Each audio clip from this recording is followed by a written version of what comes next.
নমস্কার, খেয়ালের তরিতে সবারই অনেক অনেক ওয়েলকাম। আশা করব সবাই খুব ভালো আছেন। আজকে আমি রেসিপিতে বানাবো রুই মাছ দিয়ে ভাপার রেসিপি। ভাপার রান্না কার কার খুবই পছন্দ কমেন্টে জানাবেন। আর আপনারা কি কি দিয়ে ভাপা বানিয়ে থাকেন সেটা জানাবেন। নর্মালি সাধারণত ইলিশ আর চিংড়ি দিয়েই ভাপার রেসিপি রেডি হয়ে থাকে। আমি আজকে বানিয়ে নেব রুই মাছ দিয়ে ভাপা। তার জন্য এই কিছুটা পরিমাণ রুই মাছের পিস নিয়েছি। এগুলোকে কালকে রাতে আনা ছিল, তাই ডিপ ফ্রিজের মধ্যে নুন আর হলুদ দিয়ে ঢোকানো ছিল। এখন এগুলোকে ধুয়ে একটা ঠান্ডা জলের পাত্রের মধ্যে নিয়ে নিলাম, আর তার মধ্যে দিয়ে দিলাম একটু পরিমাণ নুন। এরই সঙ্গে দিয়ে দেব একটু পরিমাণ লেবুর রস। তার জন্য এই লেবুটাকে আমি কেটে নিচ্ছি। লেবুটা একটু বাইরে থেকে শুকিয়ে গেছিলো, কিন্তু ভেতরে প্রচুর পরিমাণ রস ছিল। তো এই লেবুর রসটা দিয়ে দিলাম আর ভালোভাবে মিক্স করে নেব।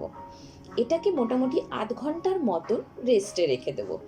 রুই মাছগুলো লেবু আর নুনের মধ্যে ভিজে একটু সফট হয়ে যাবে, আর মাছের আষ্টে গন্ধটাও চলে যাবে। তার জন্য এটাকে রেখে দিলাম রেস্টে। যতক্ষণ এটা রেস্টে আছে আমরা রেডি করে নেব একটা পেস্ট। তার জন্য এখানে নিয়ে নিচ্ছি কালো সর্ষে। কালো সর্ষে আর সাদা সর্ষে দুটোই নিতে পারেন, আমার কাছে সাদা সর্ষে অ্যাভেলেবেল নেই, তাই শুধু কালো সর্ষে নিলাম। আর নিয়ে নিচ্ছি 2 চামচের মতন পোস্ত, একটা কাঁচা লঙ্কা, ঝাল নিজেদের মতন যতটা পরিমাণে খেতে পারবেন। এর সঙ্গে দিয়ে দিচ্ছি অল্প পরিমাণ নুন। নুন দিলে পেস্টটা খুব তাড়াতাড়ি খুব ভালোভাবে মিক্স হয়ে যায়, আর ভালো পেস্টটা মিহিভাবে তৈরি হয়। আর জল দিয়ে পেস্টটা রেডি করে নিলাম। এরপর যে পাত্রটার মধ্যে ভাপাটা বসাবো সেই পাত্রটার মধ্যেই নিয়ে নিয়েছি কিছুটা পরিমাণ দই, আর দিয়ে দিলাম রেডি করা পেস্টটা। এর সঙ্গে দিয়ে দিচ্ছি অনেকটা পরিমাণ হলুদ আর অনেকটা পরিমাণ সর্ষের তেল। সর্ষের তেল একটু বেশি পরিমাণেই লাগবে, কারণ অন্য কোনো মাছ রান্নাতেও যে পরিমাণ ভাজার জন্য সর্ষের তেল লাগে, এখানে তো আর ভাজা হচ্ছে না, তাই পুরোটা এই সর্ষের তেল দিয়েই মেকআপ করতে হবে, তাই অনেকটা পরিমাণ সর্ষের তেল দিয়ে দিলাম।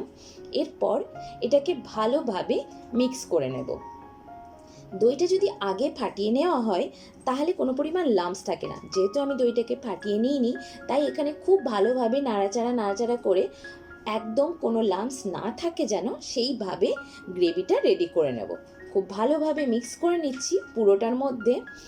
দেখুন ভালোভাবে মিক্স করা হয়ে গেছে। আমাদের পেস্টটা রেডি হয়ে গেল, মানে গ্রেভিটা যেটা করব সেটা রেডি হয়ে গেছে। এরপর মাছগুলোকে যেগুলো আমরা রেস্টে রেখেছিলাম সেগুলোকে ছেঁকে উঠিয়ে নেব। মাছগুলো অনেকক্ষণ রেস্টে রাখার জন্য দেখুন একটু সাদা সাদা হয়ে গেছে। এরপর এগুলোকে জলটা ছেঁকে উঠিয়ে নিচ্ছি এবং এই জলটা ফেলে দেব। এই জলটা কোনো কাজে লাগবে না। মাছগুলো সমস্ত ছেঁকে উঠিয়ে নেওয়া হয়ে গেছে। এরপর এগুলোকে আমাদের গ্রেভিটার মধ্যে দিয়ে দেব। পাত্রটার যেরকম সাইজ হবে সেই পরিমাণই মাছের পিস নিলে ভালো হয়। বেশি পরিমাণে নিলে খুব লাগা হয়ে যাবে, ভালোভাবে এটা রেডি হয় না। তার জন্য আমি এই পাত্রটার মধ্যে আমার এই কয়েকটা পিস খুব ভালোভাবে যখন অ্যাডজাস্ট হয়ে গেল সেই পরিমাণই মাছের পিস নিয়েছি। এরপর গ্রেভিটা ওপর নিচ করে সমস্ত মাছের পিসগুলোতে মাখিয়ে নেব, একদম যেন কোনো পিসের মধ্যে একটুও না ফাঁকা থাকে। ভালোভাবে প্রতিটা পিসে এই গ্রেভিটা দিয়ে মাখিয়ে নিয়ে, ঝাল তো প্রয়োজন মতো আমি দিয়েছি, আমরা যতটা খেতে পারবো। দিয়ে দেবো একটা কাঁচা লঙ্কা ডেকোরেশনের জন্য। এখানে একটা কাঁচা লঙ্কাকে চিড়ে এর ওপর থেকে সাজিয়ে দিয়ে দিলাম, আর এরই সঙ্গে দিয়ে দেব অল্প একটু কাঁচা সর্ষের তেল। এরপর ঢাকা দিয়ে এটাকে ভেপারে বসিয়ে দেব। ভেপারে বসানোর জন্য অলরেডি আমি একটা সেটআপ রেডি করেছি। এই কড়াইয়ের মধ্যে একটু পরিমাণ জল নিয়ে নিয়েছি, দিয়ে দিলাম একটা স্ট্যান্ড, আর যেন টিফিনটা নিচে ডুবে থাকে সেই পরিমাণ জল দিয়েছি। নিচটা একটু অল্প ডুবে আছে। টেম্পারেচার মিডিয়াম টু হাইয়ের মধ্যে রেখে মোটামুটি 20 মিনিট এটা ভেপারে ছিল। তারপর ইন্ডাকশানটা বন্ধ করে দিয়েছিলাম, আর কিছুক্ষণ একটু ঠান্ডা হয়ে গেছে, না হলে এটা ধরতে পারবো না। এরপর নামিয়ে নিচ্ছি। তাহলেই রেডি হয়ে গেল রুই মাছ দিয়ে ভাপার রেসিপি। কি দুর্দান্ত কালার এসছে, খেতেও কিন্তু খুব দুর্দান্ত হয়েছে। একদম সহজে, যেদিন খুব বেশি কাজ করতে ইচ্ছে করবে না আর খুব টেস্টি খেতে ইচ্ছে করবে সেদিন অবশ্যই বানাবেন এই রকমভাবে ভাপার রেসিপি। যে কোনো মাছ দিয়ে বানাতে পারেন। নিয়ে নিলাম গরম গরম ভাতের ওপর একটা মাছের পিস আর অল্প একটু গ্রেভি। এক থালা ভাত এই মাছ দিয়েই খেয়ে নেওয়া যাবে।